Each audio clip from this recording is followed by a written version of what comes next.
BJP ఈ రెండు పార్టీలు మన దేశంలో చాలా పెద్ద పార్టీలు. పేరులో పెద్ద, తీరులో పెద్ద, ఆఖరికి పంచాయతీలలో కూడా పెద్ద.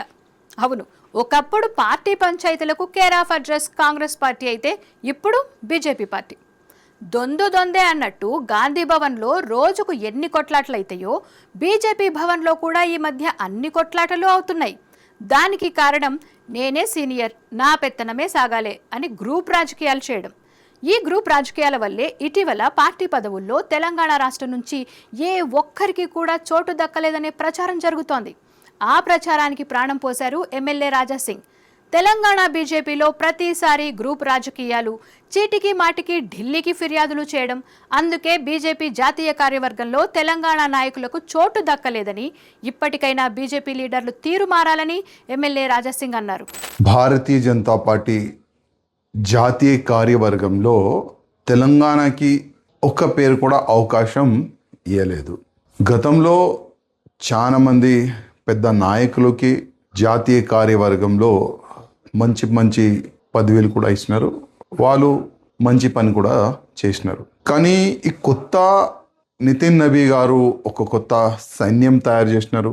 ఎట్టి పరిస్థితిలో ప్రతి ఒక్క రాష్ట్రంలో భారతీయ జనతా పార్టీ స్ట్రాంగ్ అవ్వాలి, భారతీయ జనతా పార్టీ గవర్నమెంట్ రావాలని ఒక మంచి ఆయన ఒక యుద్ధం చేయనీకో సైన్యం తయారు చేసిండు.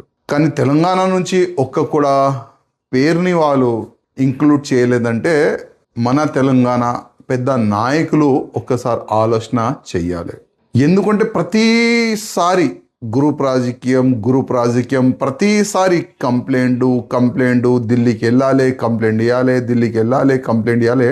ఈ పెద్ద నాయకులు కూడా అరే తెలంగాణ మన బీజేపీ అధికారులు మారరు, అందుకోసం వేరేకి అవకాశం ఇద్దామని ఆ విధంగా ఆ యాంగిల్లో వెళ్ళినారని నేను అనుకుంటున్నాను. కనీసం ఎప్పుడైనా మా తెలంగాణ నాయకులకి నా ఒక నివేదిక, మీరు ఈ గ్రూప్ రాజకీయంని పక్కా పెట్టి మనమందరం ఒక్కటే, మన లక్ష్యం ఒక్కటే. ఏ విధంగా బంగాల్లో భారతీయ జనతా పార్టీ గవర్నమెంట్ రానికి అందరూ ఒకటై ఒక యుద్ధం చేసినారు. దాని తర్వాతనే బంగాల్ అట్లాంటి రాష్ట్రంలో కూడా భారతీయ జనతా పార్టీ గవర్నమెంట్ వచ్చిందంటే అక్కడ గ్రూపిజంని పక్కా పెట్టి ఇది నా పార్టీ, ఇది నా రాష్ట్రంలో భగవా రాజ్యం రావాలి, కాశం రాజ్యం రావాలని ఒక సంకల్పం వాళ్ళు పెట్టుకొని యుద్ధం చేసిన తర్వాతనే బంగాల్ అట్లాంటి రాష్ట్రంలో బీజేపీ గవర్నమెంట్ వచ్చింది. అదే యాంగిల్లో మన తెలంగాణలో కూడా మా నాయకులు కొద్దిగా ఆలోచన చేయాలి. ఎందుకంటే ఇంకా ఎన్ని సంవత్సరాలు నా పార్టీ, నా రాజ్యం, నా వ్యక్తులు అట్లాంటి ఆలోచన ఇంకా ఎన్ని సంవత్సరాలు పెట్టుకుంటారు. అందుకోసం మా నాయకులకి నా ఒక నివేదిక, మీరు ఈ గ్రూప్ రాజకీయంని పక్కా పెట్టి ఇది నా పార్టీ, ఇది నా రాజ్యంలో కాషాయం రాజ్యం రావాలి. ఆ యాంగిల్లో మీరు ఆలోచన చేస్తే ముందు ఏదైనా కొంతమంది నాయకులకి ఒక మంచి బాధ్యత ఇవ్వచ్చు. మరి ఇంతలా ఢిల్లీ అధిష్టానానికి కోపం రావడానికి కారణం? అసలే కొన్నేండ్లుగా రాష్ట్రంలో బీజేపీ పనితీరు అంతంత మాత్రంగానే ఉన్న పరిస్థితుల్లో దూకుడుగా ప్రతిపక్ష పాత్రను పోషించాల్సింది పోయి అధికార కాంగ్రెస్తో అంటగాగడం ఢిల్లీ అధిష్టానానికి కోపం తెప్పించినట్టుందని కొందరు విశ్లేషకుల మాట.